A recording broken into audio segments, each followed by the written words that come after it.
अब ध्यान दीजिएगा आगे लेक्चर नंबर 2।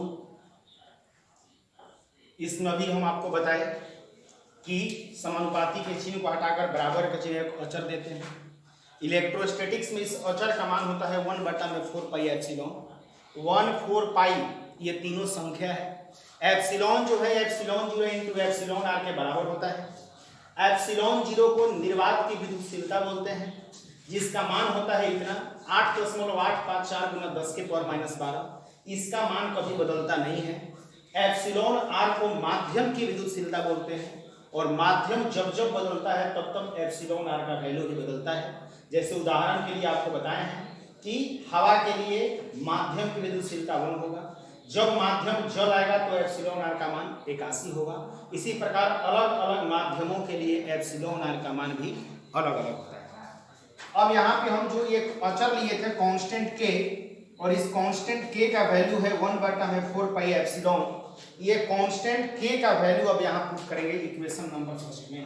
तो समीकरण 1 तथा 2 से, समीकरण 1 तथा 2 से चलेंगे तो F इज इक्वल टू के जो है अचर, इस अचर का मान कितना है 1/4 pi epsilon Q1 into Q2 बटा में R का स्क्वायर। ये के का वैल्यू जो यहाँ है इस वैल्यू को यहाँ पे हम रख दिए, तो के का वैल्यू तो 1/4 pi epsilon Q1 into Q2 by R का स्क्वायर। अब ध्यान दीजिए ये आपका हो गया इक्वेशन नंबर 5। अब इसमें जो एप्सिलॉन है, एप्सिलॉन कितने का बराबर है एप्सिलॉन 0 इंटू एप्सिलॉन R के। इक्वेशन 3 और 5 से चलेंगे। समीकरण 3 तथा 5 से 8 इज इक्वल टू 1/4 पाई, ये जो एप्सिलॉन जो है इसका इक्वेशन 3 में वैल्यू आया हुआ है एप्सिलॉन 0 इंटू एप्सिलॉन आर। तो इस एप्सिलॉन के जगह पे इसका वैल्यू पुट करेंगे epsilon 0 into epsilon r Q1 into Q2 बटा में R का स्क्वायर। ये आपका हो गया इक्वेशन नंबर 6। अब ध्यान दीजिएगा यहाँ हम क्या किए, जो अचर था उस अचर के का मान था 1/4 पाई एप्सिलॉन, जिसको यहाँ पे पुट कर दिए Q1 Q2 by R square. 1/4 पाई ये तीनों कांस्टेंट है, तीनों संख्या है, इसका मान नहीं बदल सकता है। एप्सिलॉन जो है इस एप्सिलॉन बराबर होता है एप्सिलॉन 0 इंटू एप्सिलॉन आर, इसलिए एप्सिलॉन के जगह पे हम रख दिए epsilon 0 into epsilon r Q1 into Q2 बटा में R का स्क्वायर।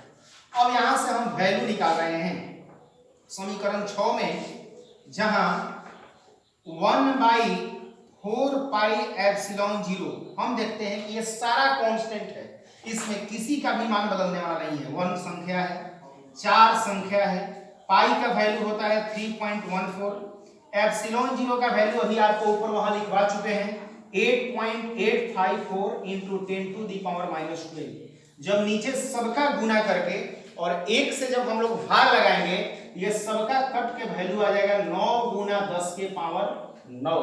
और जब इसका यूनिट लिखेंगे मात्रक, इसका मात्रक यहां से निकालने पर आता है जो unit and dimension chapter first year में ही पढ़ाया गया है, और वहां सारे चीजों को निकालने के बारे में आपको बता दिया गया है। होता है newton metre square coulomb inverse 2। तो आज के बाद इसको याद रखना होगा आपको कि 1/4 पाई एप्सिलॉन 0 जो ये कांस्टेंट है, ये कांस्टेंट का वैल्यू होता है 1/4 पाई एप्सिलॉन 0 का 9 गुना 10 के पावर 9। आपको कहीं भी दिखाई दे 1/4 पाई एप्सिलॉन 0, इसका मान आपको सीधे लिख देना होगा 9 गुना 10 के पावर 9।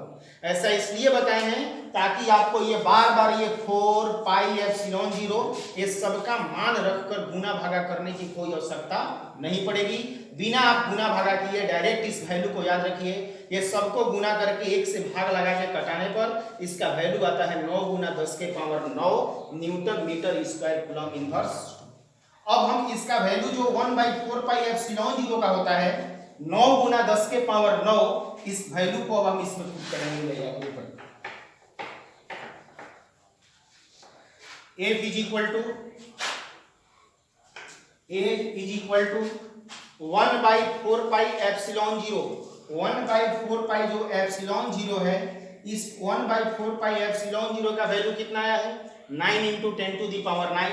इसको हम रखेंगे 9 इंटू 10 टू दी पावर 9 बटा में एक क्या बच गया, एप्सिलॉन आर, ये बच गया epsilon r Q1 into Q2 by r का स्क्वायर। ये हो गया इक्वेशन नंबर 7। आपको हम बताए हैं कि माध्यम जब जब बदलेगा तब तब एप्सिलॉन आर को कहते हैं माध्यम की विद्युतशीलता, और माध्यम की विद्युतशीलता का मान भी बदलेगा कब, जब माध्यम बदलेगा तब।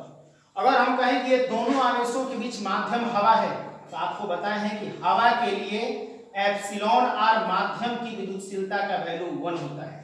तब एप्सिलॉन आर का अगर दोनों आवेशों के बीच माध्यम हवा, क्वेश्चन में दिया रहेगा कि माध्यम क्या है, अगर माध्यम हवा है तो इसका वैल्यू रखेंगे 1, और जब 1 वैल्यू रखेंगे तो H बराबर फॉर्मूला आ जाएगा 9 into 10 to the power 9 Q1 into Q2 बटा में R का स्क्वायर। 1 को यहाँ लिखिए या 1 को यहाँ मत लिखिए, इसके मान में कोई अंतर नहीं पड़ेगा, क्योंकि 1 में किसी भी संख्या से भाग लगाने पर उसके मान में कोई प्रभाव नहीं पड़ता है।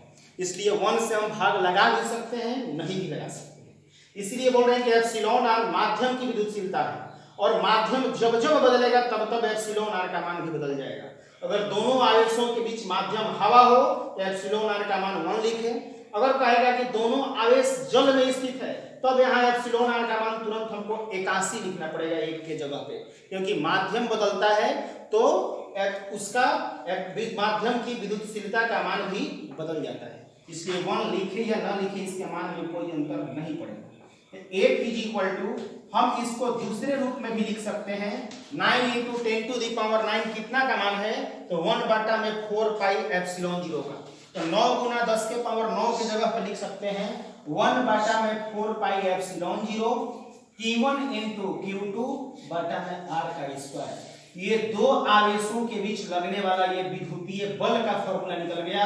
ये दोनों में कोई अंतर नहीं है, क्योंकि यहाँ 1/4 पाई एप्सिलॉन 0 का सिर्फ मान रखा गया है 9 गुना 10 के power 9 Q1 Q2 by R square, या इसके मान इसी का मान होता है 9 गुना 10 के पावर 9 1/4 पाई एप्सिलॉन 0 का, इसलिए ये लिख दिए 1/4 pi epsilon 0 Q1 Q2 by R square. ये दोनों में से कोई भी फॉर्मूला को आप याद कर सकते हैं जो आपके लिए सुविधाजनक हो, लेकिन इस बात को याद रखना होगा कि ये जो फॉर्मूला निकला हुआ है ये फॉर्मूला सिर्फ निर्वात के लिए है, क्योंकि यहाँ हम दिखाए हैं कि दोनों आवेशों के बीच माध्यम क्या है, हवा है, इसलिए एप्सिलॉन आर का मान जब 1 रखे हैं तब इतना आया है। अगर हवा को ही निर्वात कहा जाता है, हवा माध्यम छोड़कर दूसरा कोई भी माध्यम दोनों आवेशों के बीच हो तो एप्सिलॉन आर का मान हमेशा 1 से अधिक रहेगा। उसके लिए यहाँ जो फॉर्मूला ये बताए हैं 1/4 pi epsilon 0 epsilon r Q1 Q2 by R का स्क्वायर। अगर कहेगा कि माध्यम हवा है तो एप्सिलॉन आर का मान हो जाएगा 1, तो वही फॉर्मूला आ जाएगा 1/4 pi epsilon 0 Q1 into Q2 बटा में R का स्क्वायर।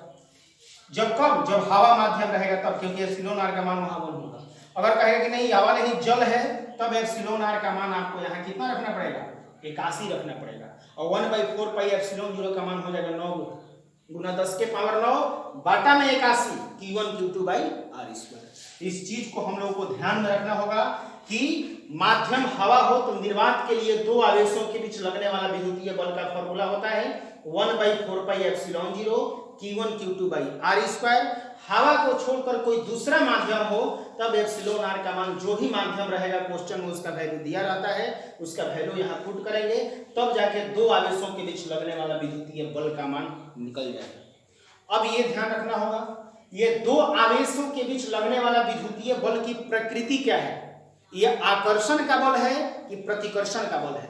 तो इसको जानने के लिए आपको आवेशों का प्रकृति जानना पड़ेगा।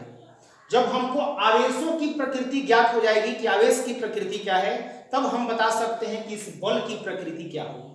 अगर दोनों आवेश समान हो, प्लस प्लस या माइनस माइनस, तो समान आवेशों के बीच प्रतिकर्षण का बल लगेगा, तो विद्युतीय बल प्रतिकर्षण का हो। अगर ये दोनों आवेश विपरीत प्रकृति का हो, एक का मान धनात्मक हो और दूसरे का मान ऋणात्मक हो, तब ये दो विपरीत आवेशों के बीच प्रतिकर्षण का बल लगता है, तब कहेंगे कि ये बल जो है ये प्रतिकर्षण का बल है। इसलिए ये बल की प्रकृति क्या होगी, आकर्षण या प्रतिकर्षण, ये चीज हम आवेशों के प्रकृति के अनुसार ही बता सकते हैं कि इस बल की प्रकृति क्या है।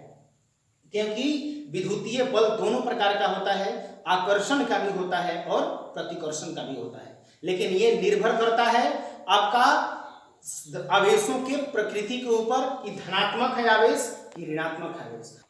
आप लोग इतना कंप्लीट कीजिए, फिर हम कल मिलेंगे और कल इससे अगले टॉपिक के साथ फिर पुनः कल मुलाकात होगी। आप लोगों को बहुत बहुत धन्यवाद।